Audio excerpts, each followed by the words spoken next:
Welcome, everyone. I'm Eric Hehner, as it says there. I'm about to retire, and I am giving 4 lectures. This is the first of the 4. They're arranged in chronological order. This is the oldest of the 4.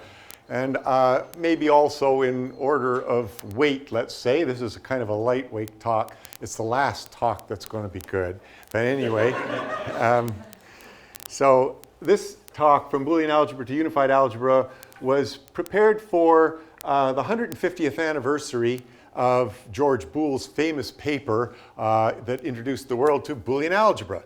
So that was in 2004. And then the mathematical details of the theory appeared in 2007.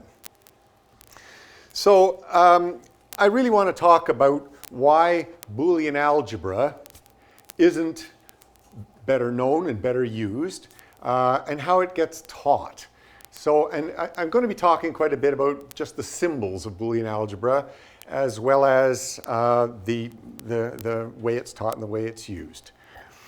Okay, and to start off with, I want to look back a few, compare it with, for example, number algebra, to see why number algebra is very well used, to see what the difference is. So with Boolean algebra, the simplest of all algebras, it only has 2 values. The values come from the application area. All I can say is that there are 2. It has very few operators. These operators can all be defined by a small table, actually. And so they're very simple.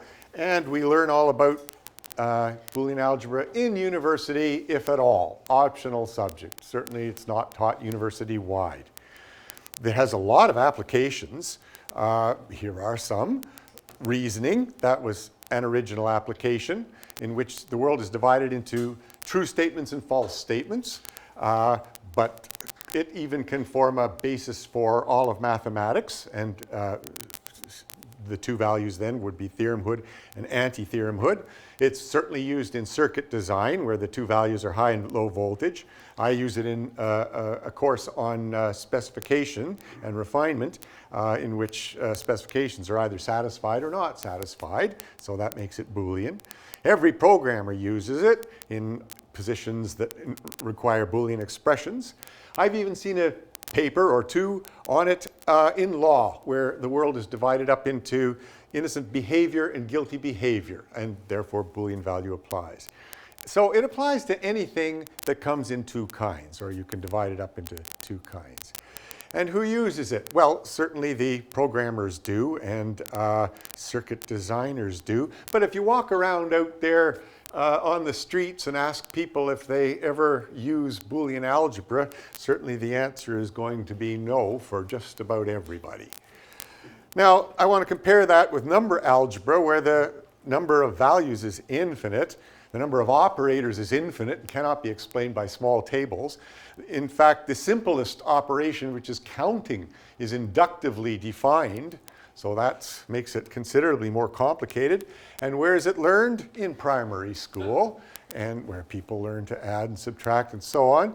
And what are the applications? Well, I'm saying measurement here as application. Really, you can measure lots of different things, but it's all the same. It's measurement. And who uses it? Well, if you walk around out there, pretty much everybody has to use it. They use it either when they buy something and make change, or they use it when they measure something to fit something in. I mean, it's used by a lot of people. So why is that? Why isn't Boolean algebra better known and better used, just like number algebra is? Okay, so I'm going to take us back a few thousand years here and look at the origins of using number algebra. And perhaps, and I wasn't there at the time, but I think maybe it was used something like this. The problem might be to divide up some goats and chickens between 2 people, and maybe they've decided that a goat is worth 8 chickens. So how did they do that? Well, perhaps they just drew a line somewhere, and then they just start moving goats and chickens around until they've got a goat lined up with a goat, and a goat lined up with 8 chickens in the middle, and then 6 more chickens for 6 chickens, and then it looks good, because you can verify that you have a solution much more easily than you can solve to find a solution. So the algebra for solving wasn't very well worked out, and in any case they use chickens in the calculation. So fast forward a little bit to about 500 years ago to one of the very earliest, maybe the earliest, algebra textbook. I know it's a little hard to read because it really is 500 years ago, and it really is in the rare book section of the library over there. I don't know if any of this is worth pointing. Well, one thing that's worth pointing out is that it's given as a debate between a scholar and a master, or at least as a discussion between a scholar and a master. Here's the next pages here. Is there anything worth pointing out in here? Well, one thing certainly is that we at least see some algebra taking place. I like this paragraph right here, actually, because it says, and to avoid the tedious repetition of these words is equal to, I will let, as I do often in work use, a pair of parallels, or gemauve, that means twin, lines of one length. Thus, because no two things can be more equal. This is the invention of the equal sign, the first use ever of the equal sign. Seems a little excessively long, but anyway. So afterwards, here's some algebra, and then here's some discussion of it.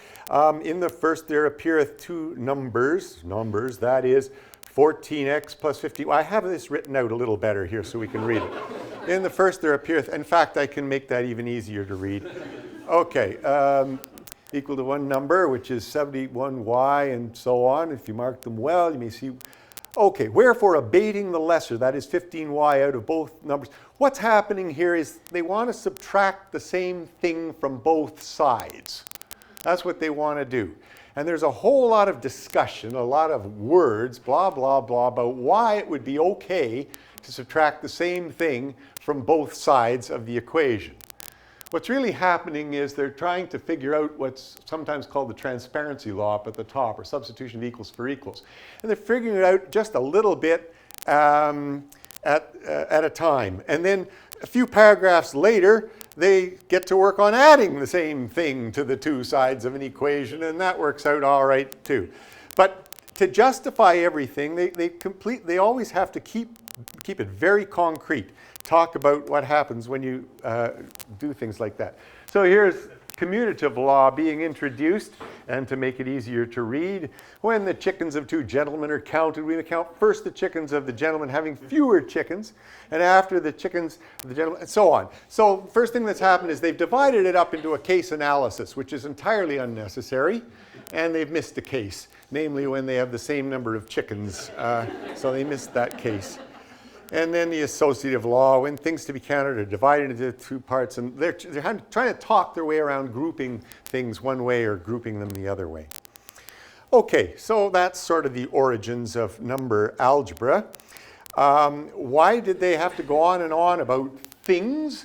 Well, because I guess it certainly aided their reasoning, certainly aided their confidence. The point is that algebra was not yet trusted. It's no point in saying to them, you know, just move these symbols around in this way. Why is that going to be right? Algebra's great strength is that it replaces meaning with symbol manipulation, but only once you trust it, I guess. Though the people of the time, and this is only 500 years ago I'm talking about now, who are skilled in informal reasoning about quantity, believe thinking about the objects helps to calculate correctly. Now it doesn't. Moving the symbols around is a much more effective way to reason and to calculate. But that's the way they did it. And it's a general property, I think, of life, that the people who are most skilled in the old way are most reluctant to change to a new way of doing things. In other words, the experts are the problem, usually. Okay, today, what do? Algebraic steps, they're justified by laws, but they're not justified by a whole lot of discussion about the things that this algebra is talking about, the kind of thing that each of the variables stands for. And so, as a result, we can go farther, faster, more succinctly. Isn't that great? So I pull a book off my shelf and look at a theorem in it. And, well, it doesn't much matter what it is. Could have been any book, any theorem. This one's about division rings. And you can see in here quite a lot of good algebra going on. So I'll show it in red right there, talking about division rings, but there's at least some continued equations there, every step being justified by a law, or perhaps it's just assumed that everybody knows what law takes you from one to the next. So that's fine. The entire theorem actually occupies 2 pages on here, so that's the end of it. Again, some more good algebra going on. So hooray for us, aren't we great? We've learned a lot. Well, not so fast. There's actually 2 calculations going on in this theorem. One of them, I'm showing things in red, and it's a calculation about division rings. But the other one I'm now showing in blue, and it's a Boolean calculation. You can see it from the words. I mean, since and from which and whence and would imply and so on, contradicting. It's a Boolean calculation, but this calculation is conducted entirely in words. Now, I have actually asked mathematicians, why don't you do this calculation, using Boolean algebra? I mean, in the same sort of style as you use for talking about the division ring. And the answer is, well, in reasoning, it helps to think about the things you're reasoning about. In other words, the very same problem that they don't wish to give up, thinking about those things in favor of symbol manipulation. So what I'm saying is that Boolean algebra right now is in about the same state as number algebra was 500 years ago. Now, we know a lot about Boolean algebra. I don't mean as an object of study. I mean as a tool for use. As a tool for use. It's not well used. Okay, here's what I mean by performing a calculation. Everybody knows this and has done this. This is a number algebra one, and we've done it as early as probably, I don't know, grade 7 or something. Anyway, it's a sequence of lines with laws that take us from one line to the next line. So that should look pretty familiar. The only purpose of the next example is to say that it doesn't have to be all equal signs down the left margin here. It can be anything as long as there's transitivity. So this is a combination of equals and greater than or equal to, and it proves the top line is greater than or equal to the bottom line. Okay, good. Here's a Boolean calculation. It looks very much the same. So the top line is being equated to lines below that, and there are laws justifying each of these steps. Now, the problem might have been simplify the top line, and we've simplified it all the way to true. Or the top line might have said prove, because proving is the same thing as simplifying to true. They are the same. And the next example is just to say it doesn't have to be equal signs all the way. So here's an example in which there's a step that's not equality.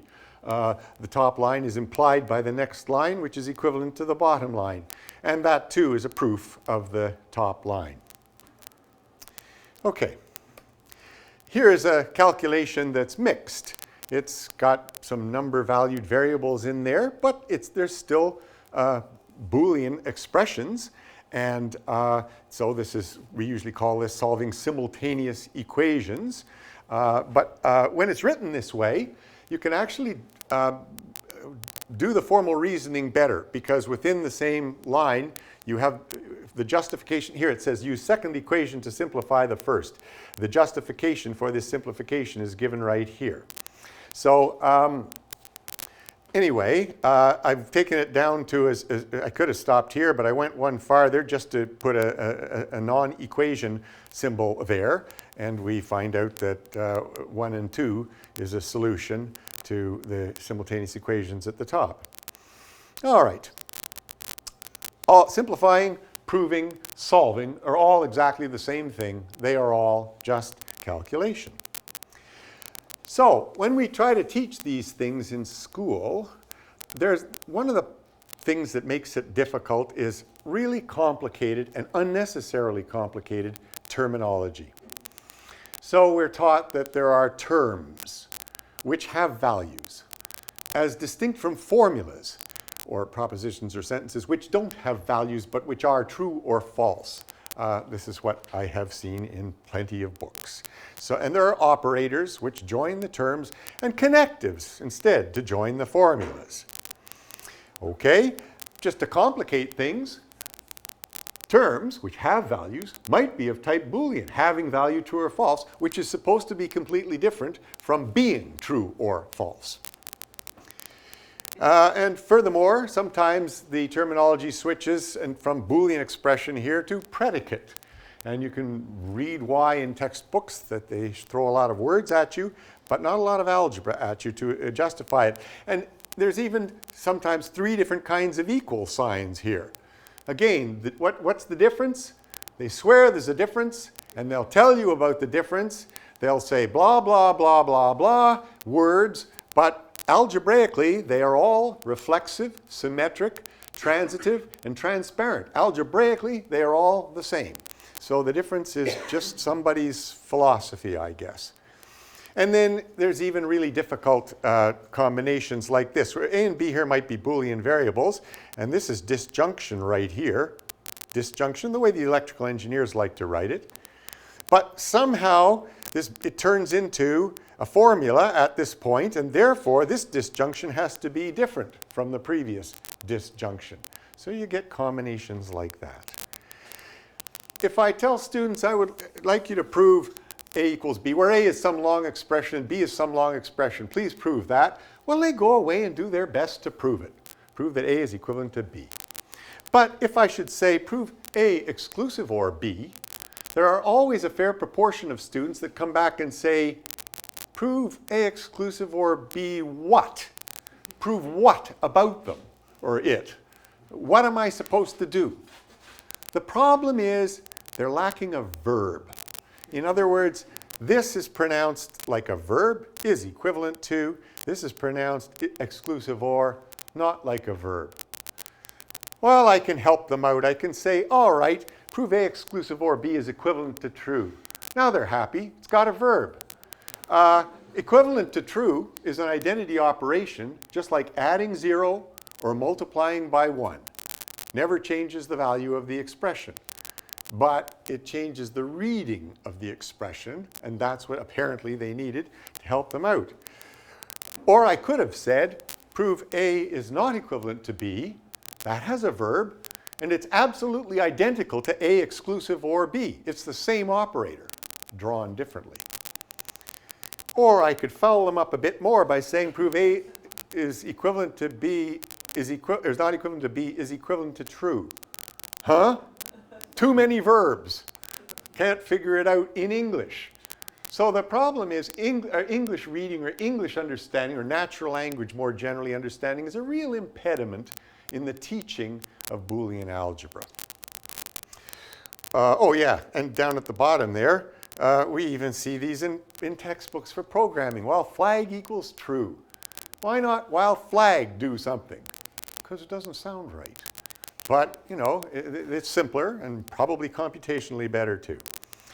Notationally, I think pretty much everywhere in the world, 738 plus 45 equals 783 is notation understood by everybody. That's standardization of number algebra notations. There are no standards for Boolean algebra. Every 2 textbooks you open have different notations, even for the 2 values. Now, I guess these are the ones that are most often used in computer science. I'm not sure of that, but maybe. 1 and 0 are certainly the ones that the electrical engineers like and use a lot. But I have read a book by Goodstein, a logician, who used 0 where we might use true and 1 where we might use false. And I can tell you from experience, that certainly makes it reading it very difficult. Very difficult and tricky. Okay, laws that you'll learn in Boolean algebra. Well, there's this distributive law at the top, or factoring, depending on which direction you're going. Looks good, because it looks just like a number law that everybody has learned already. Whereas the distributive law after it looks bad. It really bothers people who have learned number algebra. And so it should, because whenever you are trying to apply a law, you are trying to recognize patterns. to see if the law applies.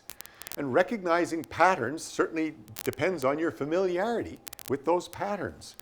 And the last two, again, they look a little bit odd, so it doesn't work. It makes it rather difficult to do that. So maybe we would write it this way, and I don't know, true and false, or true is equivalent to true, something like that. Two objections. The first is wordy. Wouldn't get far with 7, 3, 8, plus 4, 5, and so on. English-based. Why should it be English-based? Why not some other language? But the main problem I have with it, with using true and false, is that, as I mentioned before, these are from the application area. Boolean algebra applies to many applications. This is just one application. I mean, high and low voltage are not true and false anything. So it just doesn't fit. So I'm going to use these two symbols, okay? Top and bottom, lattice symbols, appropriate for Boolean algebra, which is the same thing as lattice theory, actually.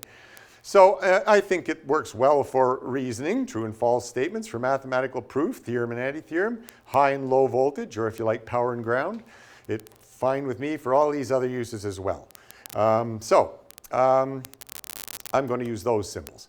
Implication, there's a whole wide variety of symbols that are commonly used for implication. Here are some of them. And the understanding, the explanation, as usual, is some English sentence or other that tries to tell you what the intent of implication is.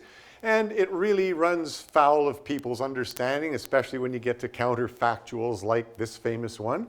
If my mother had been a man, I'd be the king of France. All right. Never mind that one then. How about this one?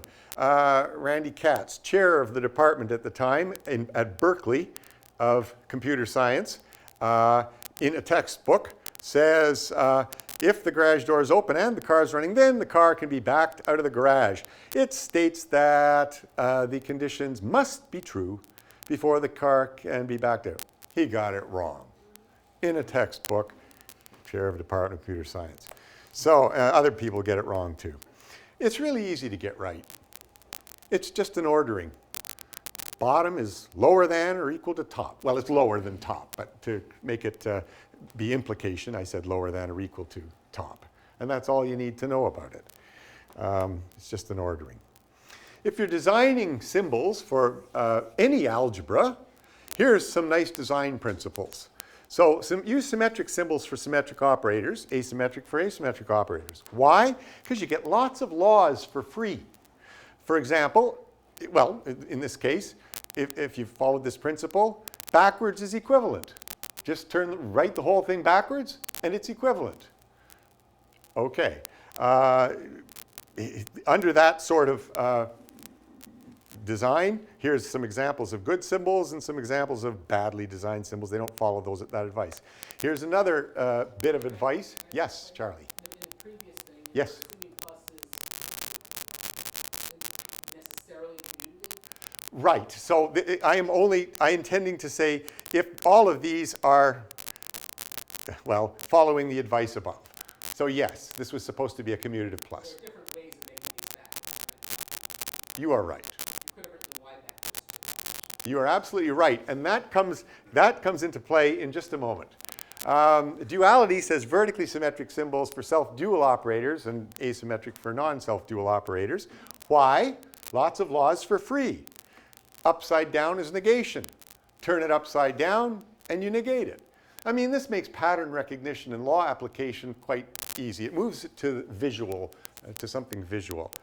However, as Charlie was talking about writing variables the other way around, well, here you can't really write these variables upside down, therefore you do need to negate them. So A or B is the negation of, what do I do about A? Well, I'll just negate it because I can't write it upside down. So like that. So some good symbols, some bad symbols. I'm probably not going to follow my own advice here, but anyway, moving along. What's a law?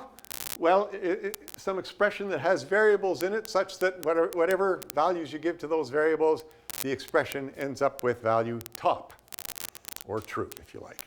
Unsatisfiable at the opposite extreme, all assignments of values to variables give the expression the value bottom. But in between, we've got expressions where some assignments give it top and some assignments make it bottom. Okay, and solving is the exercise of trying to find values that give the expression the value top. And solving has been a driving force for the development of mathematics and for teaching mathematics as well. So, for example, the way it goes is you have an expression that maybe it's unsatisfiable, and you say, oh, that's too bad. This expression doesn't have any solutions. Oh, let's give it a solution. So you give it a solution and thereby invent a larger domain. And that's exactly what has happened, going from the natural numbers to the negative integers by giving something that's unsolved or unsatisfiable in the naturals a solution. And to the rational numbers by giving something that's unsatisfiable in the integers a solution, and on to the reals, and on to the complex, and so on. So both historically and pedagogically, that's what we tend to do. Now, so we gain solutions as we do that. That seems to be the effort. But gaining solutions means losing laws, because they are, a law and unsatisfiable, they are each other's negations. So every time you gain solutions, you lose laws. Somebody might ask whether these different domains are integers and reals different types. Okay, they can have a debate about that. Out of my hearing, please. And or are integers a subset of reals, or are they isomorphic to a subset? But here's what I care about, not that. I only care about the fact that using the same symbols for natural one, integer one, rational one, real one, complex one, same symbol for addition, and so on. Same symbols. Why? Because I don't want to have to relearn all the laws and relearn all the solutions. So as we go up. So I think that's a very good reason. And of course, that is standard mathematical practice anyway. We do use those symbols. I'm just setting you up for something right now. And what I'm setting you up for is we should follow our same advice when talking about the Booleans for the exact same good reason, so that we don't have to relearn all the laws and all the solutions. Now, I already looked at the electrical engineers' correspondence, and with 1 and 0 and so on, and that just doesn't work. It doesn't maintain the laws. We saw a distributive law that's a Boolean law, but not a number law. So I want something where we do have the right correspondence, and this is it. And with this correspondence, any law of numbers that you can write, employing only symbols that can be interpreted in Boolean algebra, is also a law of Boolean algebra. And any solution to not just equation, but any solution in Boolean algebra remains a solution when you move up to a larger domain. So that's why I want this particular correspondence. Now, of course, I don't want two sets of symbols. I just said I want to keep the same symbols so that I don't have to learn the laws and the solutions again. So, sorry, I'm supposed to be talking about laws that correspond first. There we go. Here's a whole set of Boolean laws corresponding to number laws with that symbol correspondence that I've just shown you.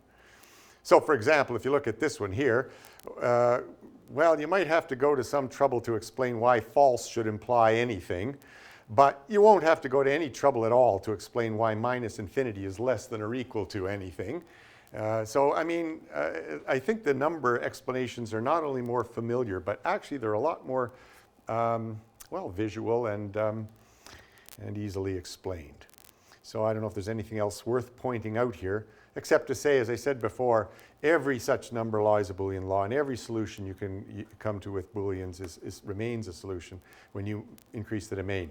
So now I want to unify the symbols, and this is my unification of it, quite arbitrary and indefensible, but I've chosen to use these two symbols, top and bottom, for the extremes, but I seem to have, well, I don't know, it's some mixture of the numbers and the... Anyway, as I said, it's indefensible. I just need to unify the symbols. It does at least have the nice property that the symmetric operators are symmetric, are given a symmetric symbol, and asymmetric given asymmetric. But I missed on the duality here. I could have done that one too. All right, so with that particular unification, well, here's something that programmers know. There's an if-then-else, and if B and C are Boolean, then it's equivalent to this expression, A and B, or not A and C. But when B and C are number expressions, if A then BLC is a perfectly good programming expression also. It's in lots of programming languages. But it's still equal to this under the correspondence that I've said. So the law remains valid. Here's a couple of things that people sometimes have trouble with in Boolean algebra. So this says that A and B implies C is equivalent to either A implies C or B implies C. Wait a minute. How did and get changed to or? And similarly, or get changed to and down here. I mean, the reading of it sounds just as good to say that A and B implies C is equivalent to A implies C and B implies C. Anyway, if you translate it all to this unified algebra, well, now this is saying the minimum of A and B is under C if and only if either A is under C or B is under C. The minimum of the two is under if either one of them is under. And down here it says the maximum of A and B is under C if and only if both of them are under C. And it's a law for all numbers, not just the Booleans. I'm now talking as if Booleans are numbers. You know, a special case of numbers in a two-valued number algebra. All right, here's a little bit of calculational reasoning that we're used to from number algebra. X minus y. Well, if we increase x, we're going to increase the whole expression. But on the other side of the minus sign, we're going to have to decrease y in order to increase the whole expression. Well, that's fine. Standard reasoning for number algebra. My point at the moment, reasoning is unchanged now for Boolean algebra. So this is now a Boolean expression. X is greater than or equal to y, or possibly x is implied by y. I could give it a number reading or a Boolean reading. But in any case, if I increase x, then I increase the whole expression. Or if you like, I get my implications the right way around. And I have to decrease y to continue increasing the expression. My only point is that the kind of calculational reasoning that we are used to from number algebra can be used for Boolean algebra too. Okay? In the unified development of algebra that I would like to see, you start off with the simplest algebra, Boolean algebra. Here are a set of symbols for Boolean algebra. And when you're comfortable with that, then you might move to three-valued algebra by introducing a value that gives you a solution to something formerly unsolvable. Yes. But, of course, I'm going to lose the law of the excluded middle. There are some applications for this three-valued algebra, so it's worth learning. I don't know, maybe you move to a four-valued or a five-valued algebra. At some point, you're going to add a lot more values to the algebra, add a whole lot of numbers, and maybe move along to rationals and others.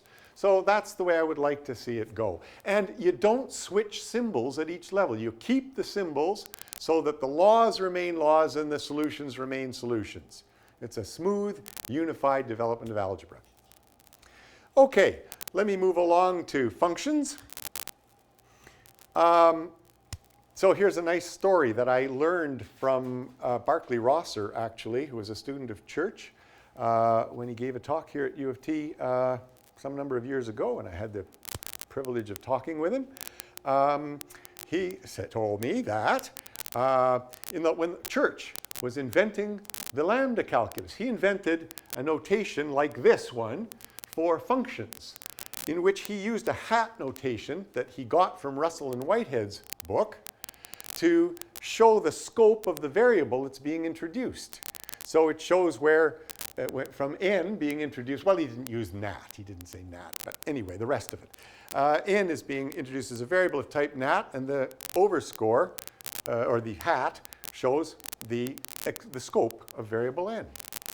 And then he sent his paper off to the typesetter. Typesetters were a little different back then. 1930, they had to, or 37, I guess it was, 1937, they had to, you know, set things in lead and make lead pieces for things that they didn't have lead pieces for and so on. So the typesetter said, that's terrible, terrible for typesetting. Do you mind if we move the hat down in front? And Church said, well, that totally ruins the whole purpose of it, but I guess so, if you insist. And then the typesetter gave it to the assistant typesetter, who looked in the drawer and said, I don't have very many capital lambdas, but I got quite a lot of small lambdas in there, so I have to make a whole lot fewer new lead symbols. And that was the birth of the lambda calculus, right there. Wow. Okay, functions. I'm going to sort of return to Church's original purpose, which is showing the scope by making them angle brackets, which looks kind of like that, but it's easy on the typesetting and so on. So that's what I'm going to use. Now, for quantifiers, it seems there have been lots of different notations invented by different people at different times, and they're just, so here they are over at the right, a summation notation that looks like that, or a product notation. Universal quantification and existential quantification, they're all doing exactly the same thing. They're all introducing a local variable with a domain and giving some expression that it applies to. And they can simply be the same operator that you would have used before. There's no syntactic ambiguity if I just say plus applied to a function. So a quantifier is just an operator that applies to a function. The function's one and only job is to introduce a new variable and say what its scope is. And we don't need anything else for that purpose. We just need to have operators that apply to functions, and we've got quantifiers. Okay, even operators like this applied to a function give you, it would give you parity functions, and there's set formation, limits, integrals. They can all be treated exactly the same way. Now, actually one of Church's rules, but in any case, you can see it is, here's a function, x with domain D, and result f of x. Well, that's exactly the same as the function f, okay? And since that's the same as the function f, what I would write as the sum, as x varies over D, of f of x, I can simply write as plus f. Not by introducing any new rules, but because this function here is equal to f. Similarly, what I might have written as for all x in domain D, p of x, I can simply write as this, although I would probably call it minimum rather than for all. And here are De Morgan's laws that everyone's familiar with, but written rather more neatly. As the negation of the minimum of the p-values is the disjunction or maximum of the negations of the p-values. My ambivalence in reading it is because it applies just as well to all numbers as it does to the Booleans. Okay, and the other one. Or I could even write it more briefly this way. Why write the p? So it makes it at least look nicer and easier to remember. And there are plenty of other duality laws that look the same way that I won't bother you with right at the moment. But a specialization law, which I might have read as for all x, p of x, implies p of y. If p is true of all values, then it's true of this particular value, p of y. Or I might say the minimum p-value is below or equal to any particular p-value for all numbers, not just the Booleans. And similarly for generalization, if p is true of some particular value, then there exists a value for which it's true. Or if you prefer, p of y is less than or equal to the maximum of all the p-values, if we're talking about numbers rather than Booleans. So the main thing. These laws hold for all numbers, not just the Booleans. It unifies the Booleans with the numbers in a way that makes it easier to teach Boolean algebra, especially because we already have a culture of calculation for numbers that we can make use of for Booleans as well. All right, here's an example calculation that people might well be familiar with, but in any case, it's just factoring. The minimum as x varies of the f values, f of x minus y, is the same as the minimum value, f value, and then take y away. You can either subtract the y's individually, or you can subtract them from the result. It doesn't make any difference when calculating the minimum. Or I could write it more neatly this way, the minimum f value minus y, it doesn't matter. All right, that's a law that you might know about that relates minimum and subtraction. But it applies just as well to Boolean expressions. So here's a Boolean expression. F of x is greater than or equal to y. I can factor out the greater than or equal to y, or write it more simply this way if you like. I could read this as for all x, f of x is greater than or equal to y. And that's the same thing as for all x f of x, in parentheses, is implied by y, if I'm going to read that. Now I could read that as a minimum, couldn't I? The minimum f value is greater than or equal to any y value.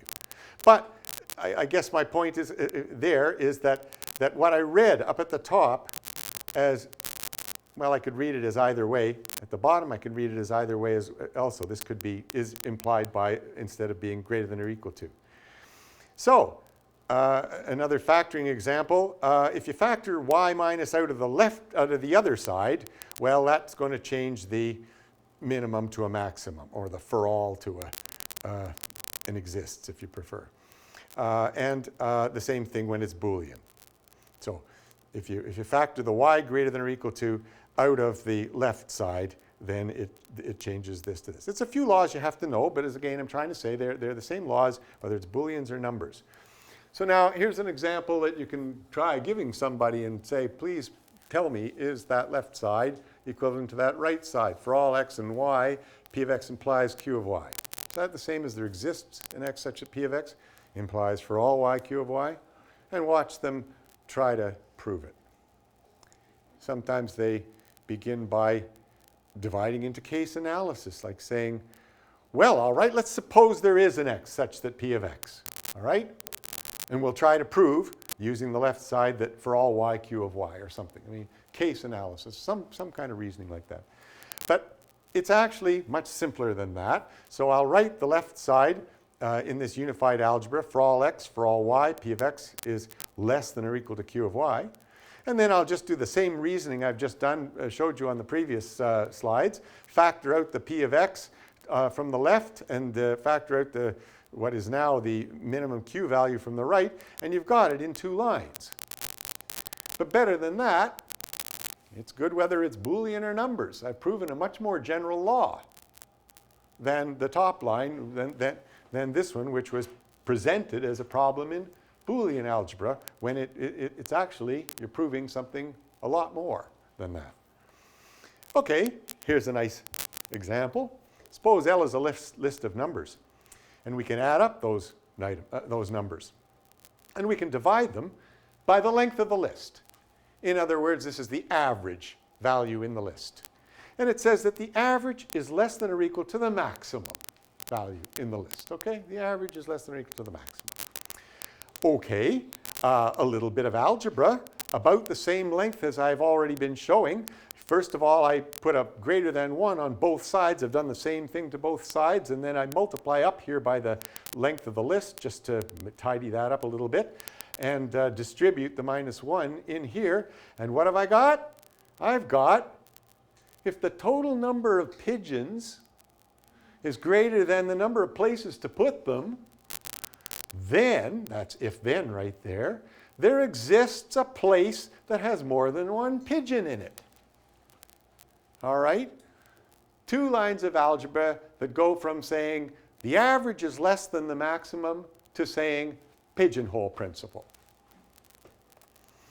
Here's another nice example. Okay, f here is a non-decreasing sequence, or at least that's what it says on the start side of it. It says for all n, f of n is less than or equal to f of n plus 1. In other words, f increases or stays the same. It's non-decreasing. And it says here, if you have such a sequence, if f is decreasing, then the first item, if this is a list, maybe this is a list. Anyway, f of 0, being the minimum element in the domain, is, this is the minimum element. F of 0 is less than or equal to the minimum. Well, in fact, it's equal to the minimum, but I put less than or equal to here. All right?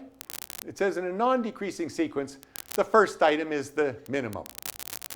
Well, why did I say less than or equal to instead of equal? Well, because I want to apply this portation law here, which I'm sure everybody is completely familiar with, but possibly in other circumstances. For example, you might know it as a Boolean law that looks like this. If A implies, B implies C, or if and only if, A and B implies C, or you might know it from type theory, or you might know it from a lot of different places. It's the same law in a lot of different disguises. So now applying that law, because I have the form of the law here with the two less than or equal to signs, and I pull this f of 0 out to the front, so this conjunction says this. But maybe you can recognize that a little more generally than I'm presenting it. I mean, if f is true of 0, let's read it Boolean. If f is true of 0, and furthermore, for all n, f of n implies f of n plus 1, then for all n, f of n. Induction. All right?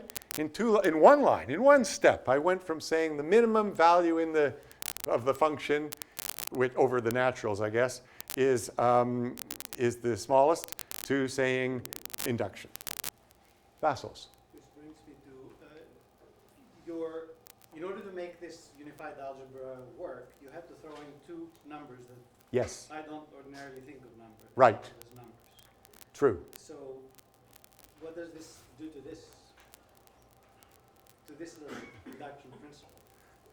Well, I'm only throwing in one new number here. I'm not up to the reals here. Yes. Okay. But so my point isn't perhaps, my point is that this is a simple calculation, and it gives you something more generally than you might think of. But your point is, well, be careful. I haven't explained all the limitations and all the laws of the algebra, and where does it apply and where doesn't it apply. And I agree with your point, and for that point, I refer you to the 2007 paper that I showed at the beginning that has all the mathematical details in it that I'm glossing over in this talk. What I'm trying to do in this talk is make the case that unified algebra has some benefits. And there are details to get to. You're right. Okay, I'm going to skip all this part, and although I like it, and I don't know whether I'm not going to talk about that either, and I'm going to get to the conclusions. I'm going to jump to the conclusions. I just like saying jump to conclusions. All right, so I've been talking about unifying Booleans and numbers, and my reason is just as strong. The same laws and same solutions is just as strong as some sort of unification that we already have between the naturals and the integers, between the integers and the rationals, and so on.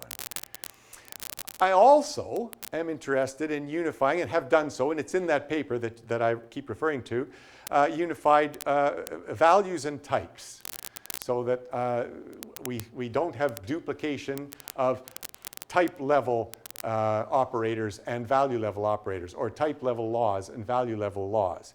I've also unified functions and function spaces, and just quite generally unifying logic with algebra. What I really want to do is turn logic into something calculational. All right, so proof, it turns into just being a Boolean calculation. I want to get rid of all the so-called philosophical differences and just concentrate on the laws, on the algebraic laws. I didn't talk about the meta-notations there. But the final conclusion is, well, we've studied Boolean algebra for a long, long time. And it really is time, past time, to make it into a useful tool. And in order to do that, I think we need to teach it really early. I mean, all these people out there who use arithmetic, they started learning it very young. And university is just way too late for Boolean algebra. They have to practice a lot and emphasize the applications, of course, in order to teach it. So that's the conclusion I want to come to. Thank you.